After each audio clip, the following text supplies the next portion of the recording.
Oke, kali ini saya akan bahas tentang latihan soal ujian sekolah IPA, tapi khusus untuk pelajaran fisika untuk SMP di tahun pelajaran 2020 dan 2021. Next, kita lanjut untuk latihan soal yang pertama adalah tentang neraca ya atau pengukuran massa. Nah, perhatikan gambar pengukuran dengan alat berikut. Jadi kalau di sini neraca ini bisa kita lihat ini belum seimbang ya. Nah, belum seimbang. Sebelah kiri ini ada masanya 1,5 kg, sebelah kanan ini juga ada beban. Ini kalau digabung 500 gram. Pertanyaannya adalah berapa massa beban X? Nah, kita ingat lagi, kalau neraca itu yang penting massa di kiri harus sama dengan massa di kanan supaya dia seimbang, gitu ya.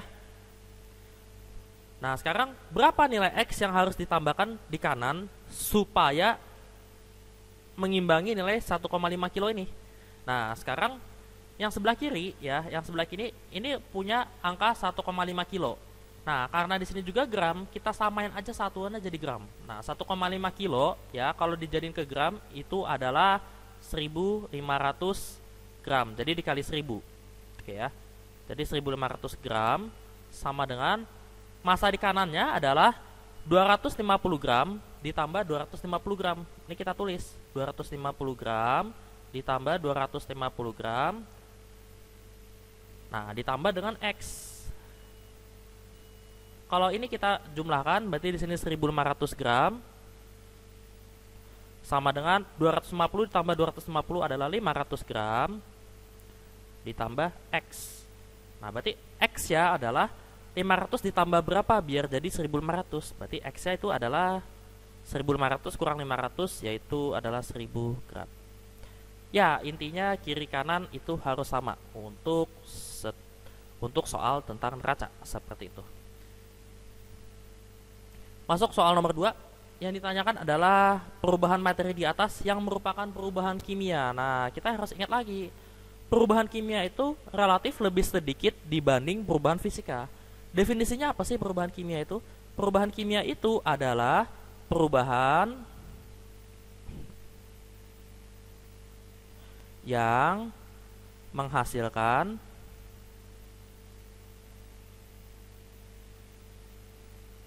zat baru. Oke ya. Jadi perubahan kimia itu didefinisikan sebagai perubahan yang selalu menghasilkan zat baru.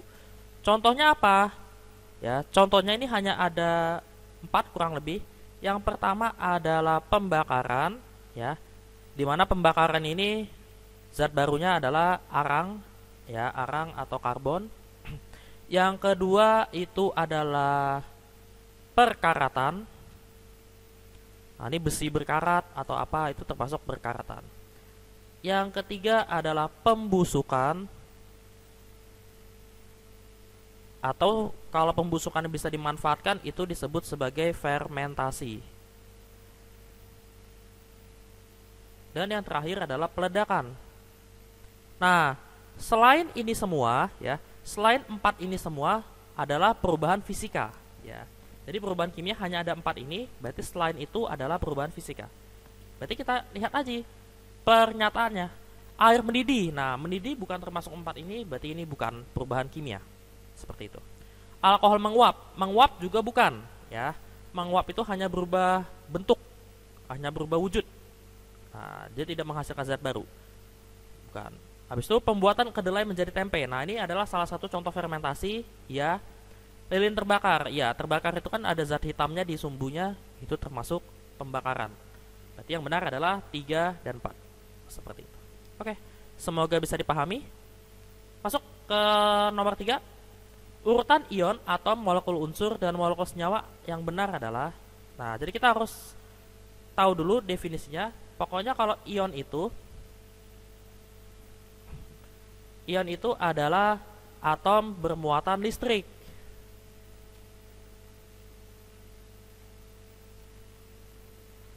Nah, muatan listrik itu berarti ditandai dengan contohnya adalah H+, habis itu ada O2-, dan lain-lain. Nah, itu adalah contoh dari ion. Jadi atom bermuatan listrik. Kemudian ada atom. Atom itu adalah partikel terkecil atau partikel penyusun materi. Nah, contohnya atom apa sih? Contohnya atom itu ada mas, AU, ada hidrogen, ada oksida, ada besi atau Fe, dan lain-lain. Terus yang ketiga, dia ini hampir sama kayak ion, tapi tidak ada plus minusnya atau tidak ada muatan listrik ya, gitu ya. Terus yang ketiga adalah molekul unsur. Nah, molekul unsur adalah gabungan partikel atau atom yang sejenis ya. Ini gabungan atom aja deh. Gabungan atom yang sejenis.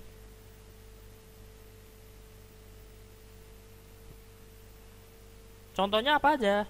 Contohnya adalah oksigen, O2, ozon, O3, kemudian ada Na2, kemudian ada Fe3 dan lain-lain ya. Jadi ini udah gabungan atom sejenis ya. Ingat kalau molekul unsur hanya ditandai dengan satu huruf besar atau satu huruf kapital seperti itu ya. Dan yang terakhir adalah molekul senyawa. Kalau molekul senyawa adalah gabungan atom berlainan jenis.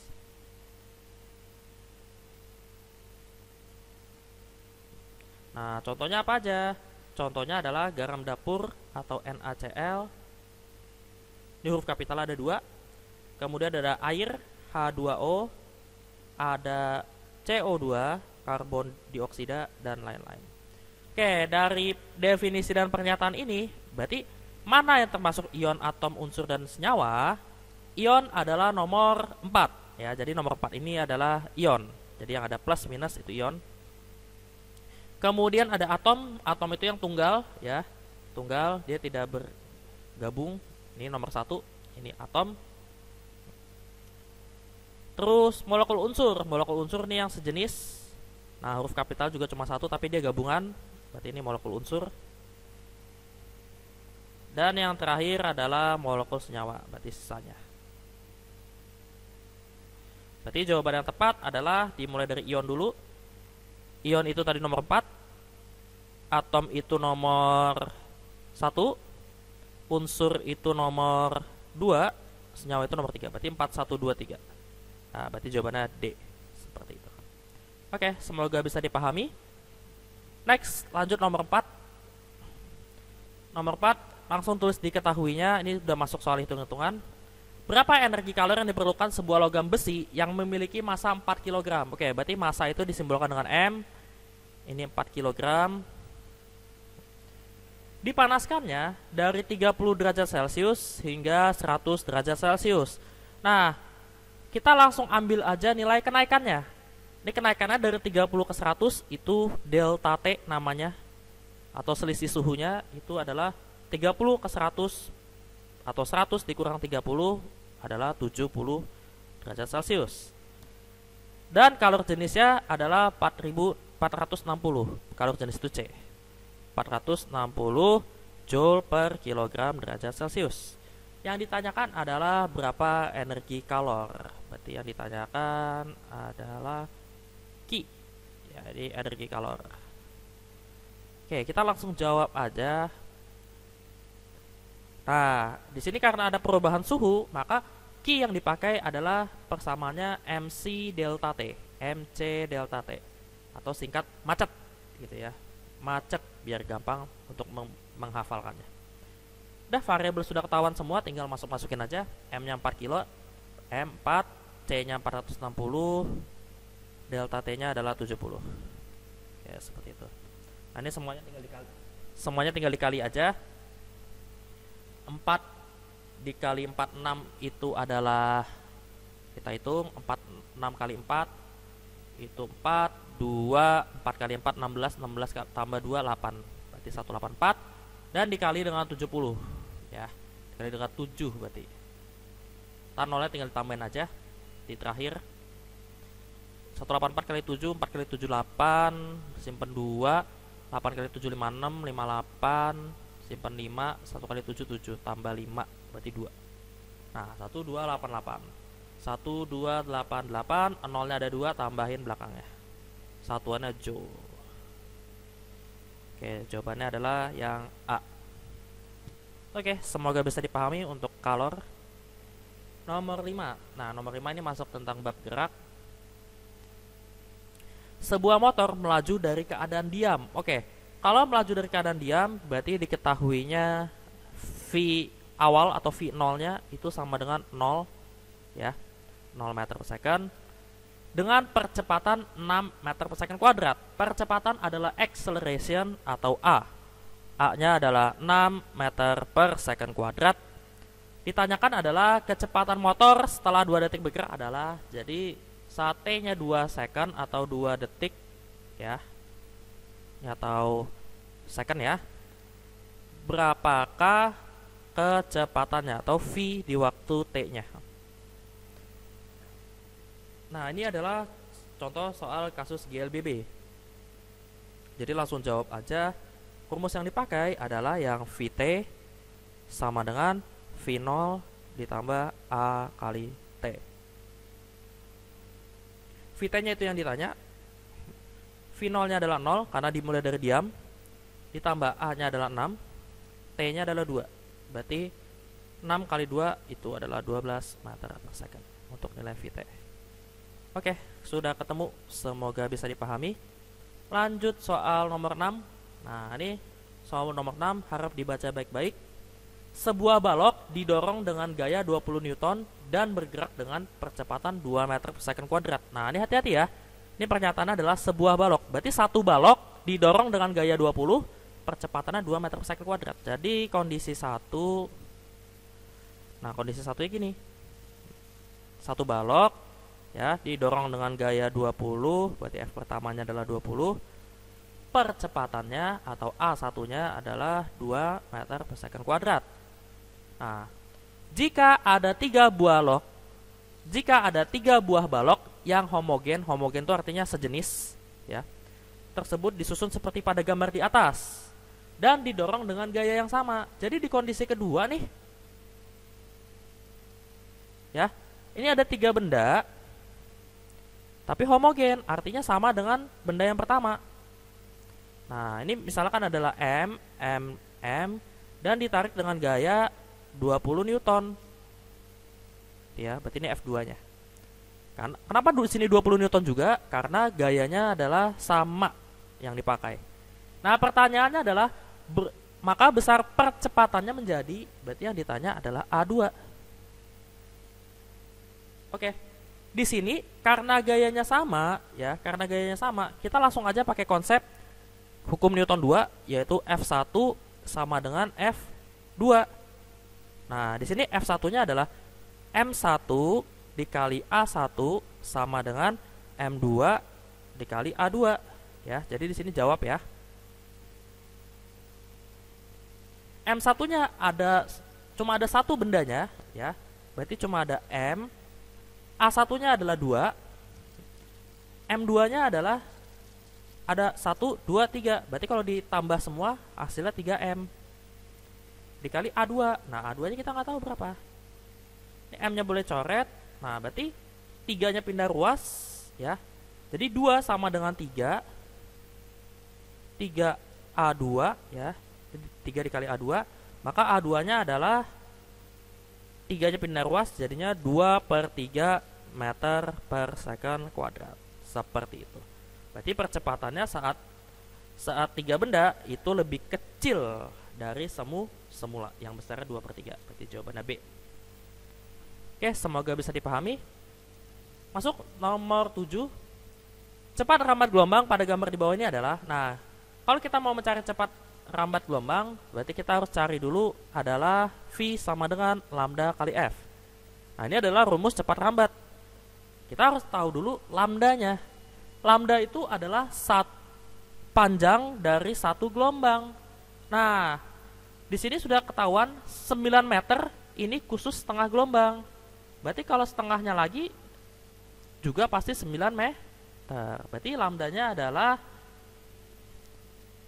9 ditambah 9 meter, yaitu adalah 18 meter. Seperti itu. Ya. Jadi kalau hanya satu bukit doang, itu dihitungnya setengah gelombang.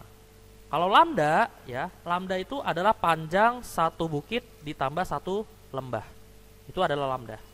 Berarti lambdanya ketemu 18 meter. Udah masukin di sini 18 meter. Frekuensinya, nah sekarang frekuensinya ini hati-hati. Kalau mau mencari frekuensi F, kita ingat lagi definisinya frekuensi itu adalah jumlah gelombang setiap detik atau N per T. Nah, detiknya kita udah ada 6, ya, detiknya udah ada 6. Dari 6 ini butuh berapa gelombang? Nah, kalau kalian perhatikan di sini ada 1, 2, ya. 1, 2. Nah, di sini ternyata ada 2 gelombang. Berarti N-nya atau jumlah gelombangnya adalah 2. 2 per 6 kalau disederhanakan adalah 1/3 Hz. Panjang gelombang ketemu, frekuensi ketemu, tinggal masukin ke rumusnya. Berarti 18 meter dikali 1/3 Hertz, ya. Hertz itu berarti 1/second. Ini satuannya nanti dulu aja deh belakangan. Nah, 18 kali 1/3 atau 18 bagi 3 adalah 6 meter per second. Oke, sip. Semoga bisa dipahami.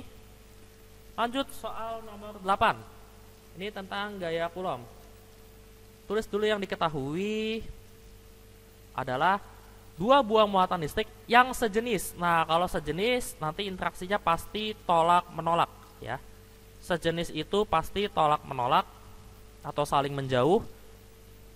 Tapi kalau berlawanan jenis itu interaksinya, ya, interaksi antar muatan listriknya adalah tarik menarik. Nah, ini ada dua buah memiliki muatan listrik masing-masing 3 kali 10⁻⁶. Muatan listrik itu adalah Q, ya. Q1 adalah 3 dikali 10⁻⁻⁶ Coulomb. Dan muatan keduanya adalah Q2. Q2 sama dengan 4 dikali 10⁻⁶ Coulomb. Terpisah sejauh 3 cm. Nah, 3 itu adalah R atau radius, ya, jarak, ya. 3 cm. Ini langsung aja kalian ubah ke dalam meter, ya, karena di sini satuan harus dalam meter. Berarti 3 cm ubah ke meter itu adalah dibagi 100 atau 0,03, ya. Kalau dibagi 100 0,03 atau 3 kali 10⁻⁻² meter. Seperti itu. Nah, pertanyaannya besar gaya listrik dan interaksinya. Jadi pertanyaannya adalah gaya listrik atau gaya Coulomb itu force, ya. Force-nya berapa dan interaksi.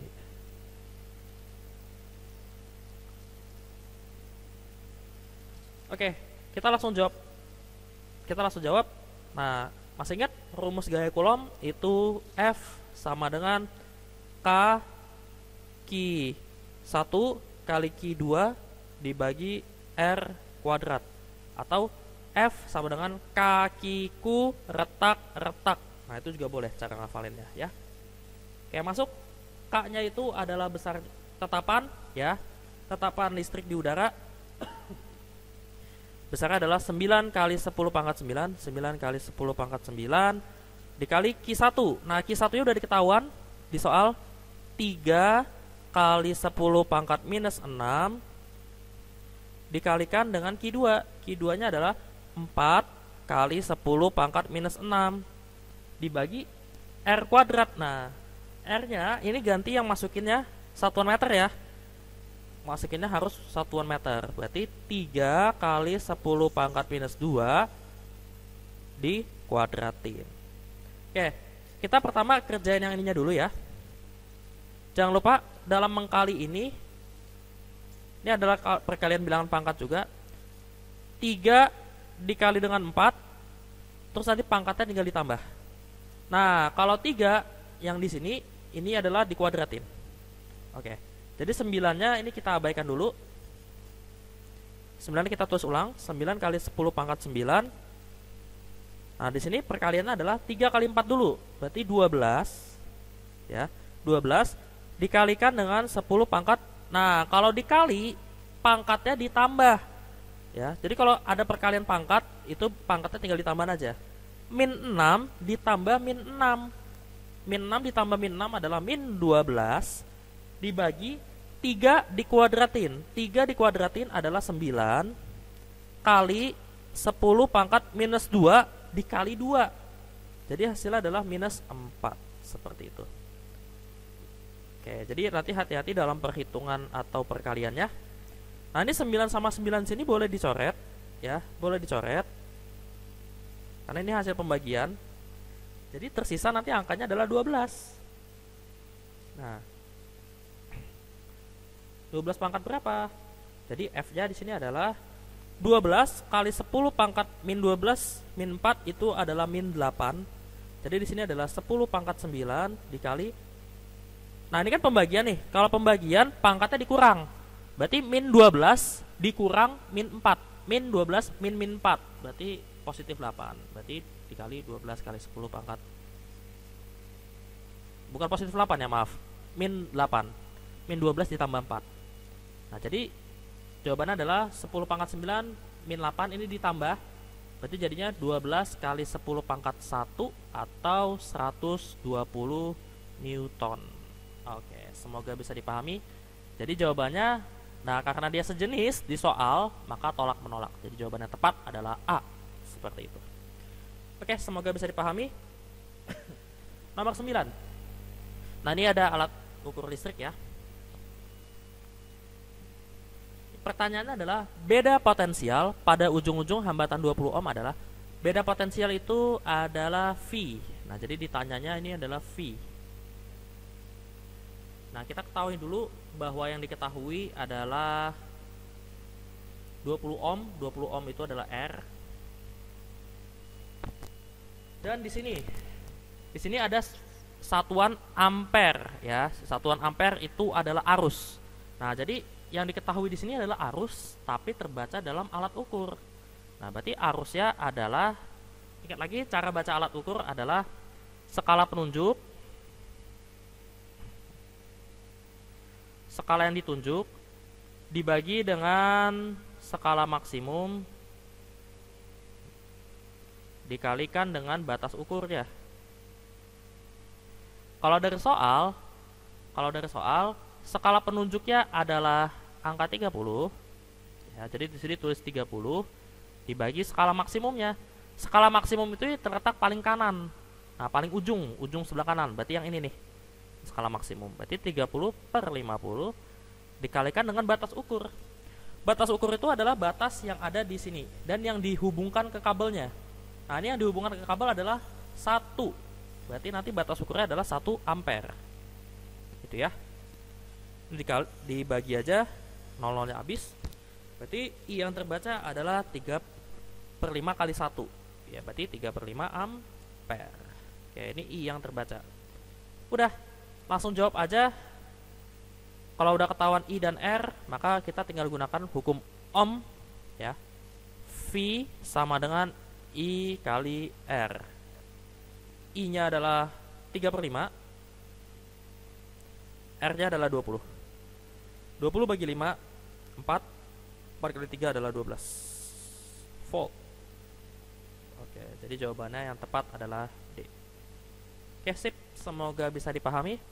Next, terakhir nomor 10. Berdasarkan tabel di bawah ini, besar tagihan rekening listrik per bulan. Nah, kalau ditanya rekening listrik per bulan, ini dianggap per bulan itu adalah 30 hari ya. Dan tarif listriknya adalah 1.500 kWh. Oke, untuk mencari biaya listrik atau tagihan rekening listrik, kamu harus tahu dulu energi total atau energi listrik dari setiap alat yang ada di soal ya. Jadi di sini kalau saya bikin kolomnya lagi, ini adalah energi listrik ya. Atau energi listrik itu simbolnya adalah W. Nah, jadi ini kita bikin tabel lagi. Cara menghitung energi listrik bagaimana? Kamu tinggal kalikan aja. W itu kan sama dengan NPT. Jumlah dikali daya dikali waktu. Berarti dari sini udah ada jumlah, daya, dan lama pemakaian atau waktu. Udah tinggal kali-kalikan saja. Ya. Jadi 5 kali 20 berapa? Habis itu hasilnya dikalikan aja. Nah, berarti berapa nih? 5 kali 20 100. 100 kali 12 adalah 1200. 1200 watt hour. Nah, habis itu ini juga dikali 6 kali 10 60 betul. 60 kali 10 lagi adalah 600. Berarti di sini 600 watt hour. Nah, di sini bawahnya 1 kali 80 80. 80 kali 10 adalah 800 watt hour. Nah, ini semua di total nih. Ini di total ya. Ketemulah W total atau energi listrik total. 1200 tambah 1400 itu adalah 2600 watt hour. Nah, karena di sini dinyatakan dalam kilowatt hour, maka kamu harus ubah dulu menjadi satuan kilo. Nah, kalau ubah jadi satuan kilo, ya berarti tinggal dibagi 1000 aja ya. 2600 dibagi 1000 adalah 2,6 kWh. Oke. Nah, ini nanti yang kita pakai satuan kWh. Udah deh, cara mencari tagihan rekening listrik atau biayanya itu tinggal pakai persamaan W total dikalikan dengan tarif per kWh dikalikan dengan jumlah hari. Oke, W totalnya di sini adalah 2,6 ya. Masukin aja 2,6 kWh. Tarifnya itu adalah Rp1.500 per kWh, berarti Rp Rp1.500 per kWh dan dikalikan dengan jumlah hari. Jumlah harinya adalah karena 1 bulan ya. Karena di sini tagihannya dalam 1 bulan atau per bulan, maka 30 hari. Udah deh. Tinggal dikali aja ya. 2,6 dikali 30 yang ini 2,6 kamu kalikan dengan 30 dulu, itu hasilnya adalah 78. Nanti KWH-nya udah kecoret, dikalikan dengan Rp1.500. Nah, 1.500 dikalikan dengan 78 itu nanti bisa dihitung sendiri atau manual. Itu nanti hasilnya adalah Rp Rp117.000. Oke, jadi jawaban yang tepat adalah B. Seperti itu. Oke, terima kasih telah menyaksikan video ini. Tulis di kolom komentar bila ada yang belum dipahami. Jangan lupa like dan share video ini. Semoga bermanfaat. Saya akhiri. Saya doakan juga semoga nilai US-nya mendapat nilai tertinggi. Seperti itu ya. Terima kasih. Wassalamualaikum warahmatullahi wabarakatuh.